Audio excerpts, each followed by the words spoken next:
হাত জোর করে বলতেছি, পায়ে ধরে বলতেছি, প্লিজ আজকের ভিডিওটা না দেখে যাবেন না। জীবনে অনেক মানুষের অনেক ধরনের উপকার করেছি, যতটুকু পেরেছি চেষ্টা করেছি।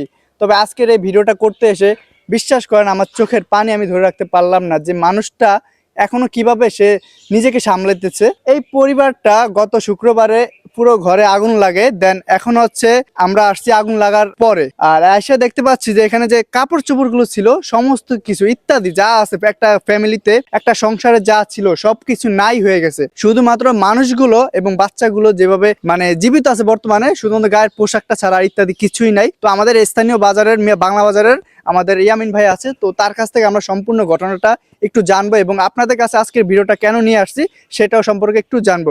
ভাইয়া, গত শুক্রবার এখানে কি হয়েছিল?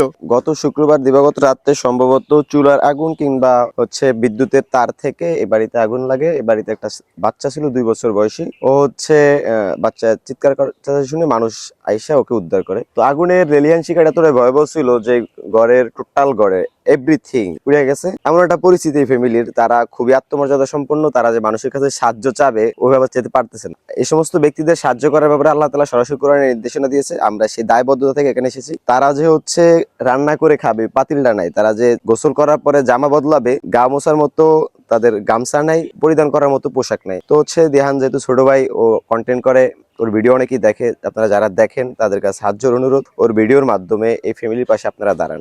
আজকে এই লোক, আগামীকালকে আপনি হবেন কিংবা আমি হব। যদি আমরা একজন আরেকজনের পাশে দাঁড়াই, আমরা আমাদের নিজের স্থানের কষ্টটা কমবে। আমাদের দ্বীপ জেলা ভোলায় 4 জন এমপি আছে এবং 4 জনই কিন্তু সংসদে আছে এবং বড় বড় পদে আছে। তো আপনাদের কাছে বিনীত আবেদন এবং রিকোয়েস্ট, প্লিজ এই পরিবারটির একটু তাকান বা আপনারা এখানে আসেন। যদি আপনাদের নিজের চোখে দেখে যদি মনে হয় যে পরিবারটির পাশে থাকার দরকার, তাহলে আপনারা পাশে থাকবেন।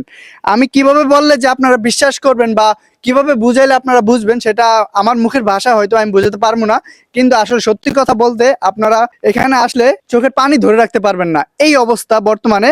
এবং আমাদের ভোলা জেলার সাংবাদিক ভাইরা যারা আছেন, আপনাদের কাছে অনুরোধ করতেছি আপনারা এখানে আসেন, এই পরিবারটির যে অবস্থা, এই অবস্থাটা একটু মানুষের সামনে তুলে ধরেন। বিশ্বাস করবেন কিনা, এই যে আগুন লাগার পরে এখানে ফায়ার সার্ভিসও আসতে পারে না, সেই কারণে হচ্ছে কি এই যে বর্তমানে এই অবস্থা। এবং আপনারা যদি আমি চারিদিকে দেখাই তাহলে দেখতে পারবেন কমসে কম 50 ফুট উপরে পর্যন্ত আগুন উঠছে, মানে এতটা আগুনের তাপ ছিল ভয়াবহ। আর এই ঘরের ভিতরে একটা বাচ্চা ছিল, শিশু। তো ওই বাচ্চাটার অবস্থা কি ছিল, তার আপন চাচা, মনে হয় চাচা না, আপন চাচা, সে ঘরের দরজা ভেঙে তাই বাচ্চাটিকে উদ্ধার করে, না হলে আজকে হয়তোবা তার সাথে একটা ভয়াবহ ঘটনা ঘটে যেতে পারতো। তো দেশবাসীর কাছে আমার অনুরোধ এবং প্রবাসী ভাইদের কাছে আমার অনুরোধ, প্লিজ ভিডিওটা শেয়ার করে দিবেন, পারলে না হয় যা পারেন আপনারা যার যার স্থান থেকে আমাদের পাশে দাঁড়ান। এবং যদি অনলাইনের মাধ্যমে না হয়, আমরা বাস্তবে আমরা বাজারের ঘাটে নামবো এবং যেভাবে হোক ফান্ড কালেক্ট করে এই পরিবারটির মুখে আবারও হাসি ফোটানোর চেষ্টা করব। তো আজকের ভিডিওটা যতটুকু পারেন শেয়ার করে দিবেন এবং যে যা পারেন দেওয়ার চেষ্টা করবেন। তো স্ক্রিনে দেওয়া বিকাশ নগদ নাম্বার দেওয়া আছে, আপনারা যে যা পারেন দিয়ে সাহায্য করবেন এবং আমরা মাঠে নামবো।